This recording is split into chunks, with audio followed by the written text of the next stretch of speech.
Hey guys, Coach Phil here with Better Pitching, and just want to put together a short video here to address one of the big questions I keep seeing about the curveball.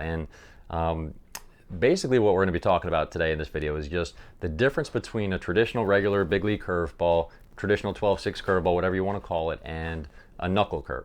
Because what happens is a lot of times kids or just pitchers in general will see a guy throw a curveball with the knuckle up, and they think that automatically that makes it a knuckle curve, and I've had pitchers show me, here's my knuckle curve, and they're basically just throwing a regular curveball. So here's the thing. I mean, if you want to call it a knuckle curve, that's fine. I mean, it's up to you kind of what you call each of your pitches. But just realize that just because you have your knuckle up, if you're throwing it the way you do a regular curveball with your hand on the side of the ball, wrist, turn in sideways like this as you throw it, and then get over it with your middle finger, and you get that top spin like that. All those things I've talked about before about what it's important to do to throw a good curveball. If you throw it that way and have your knuckle up, that's just a regular curveball with your knuckle up. I mean, really what you do with your index finger on your curveball is kind of up to you. So you can have that index finger, some guys will have it right next to their middle finger, some guys will bring that knuckle up like that, some guys will have that index finger off the ball completely as they throw it. Still a curveball, still a regular traditional big league curveball, 12-6 curve, 1-7, whatever you want to call it.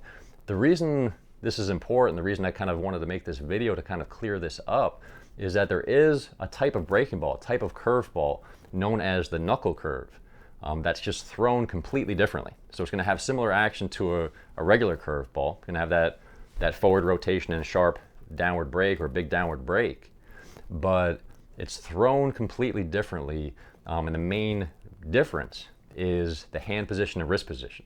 So before I've talked about on a good curveball, you need to have your hand turned in, wrist turned in sideways like that, get over it with your middle finger as you throw it, and that's going to create that top spin, that forward rotation that's going to give it the downward break.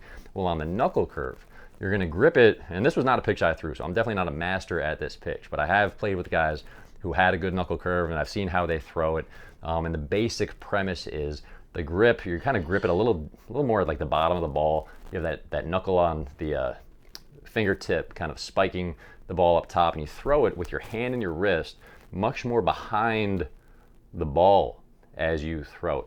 Okay, so you're not here on the side of it, you're much more behind it like you would be on your fastball, and it's the force of the whip and the hand speed that's going to kind of cause this index finger to shoot out, and as you throw it's going to come over your middle finger, get this forward spin, and have this downward break. But because you stay more behind it with your wrist and you're not turned here throwing it this way, you're going to be able to throw it harder usually than you would be able to throw a regular curveball. And so as a result, if you can master this pitch, you're going to be able to throw it harder than a regular curveball, and it's going to have, as long as you have that good forward rotation, it's going to have usually sharper break too. So the guys I played with who actually had a really good knuckle curve, it was a nasty breaking ball. And they're able to get a lot of guys to swing and miss, throw that ball down in the dirt, and guys just couldn't lay off it because it was such a late, sharp break. So this is not really an instructional video for how to throw a knuckle curve.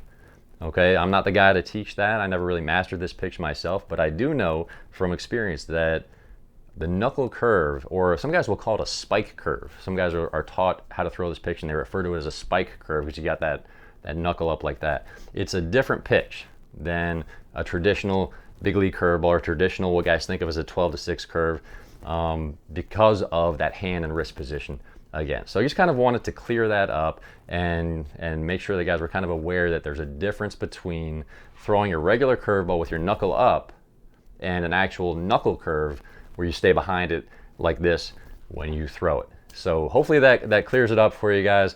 Again, keep that feedback coming. Keep sending me your emails. If you haven't already checked out the free curveball video training series, head over to curveballmastery.com. Sign up right there and get those videos because I've been getting really good feedback on that. So keep it coming, and I'll be back with more soon. Thanks.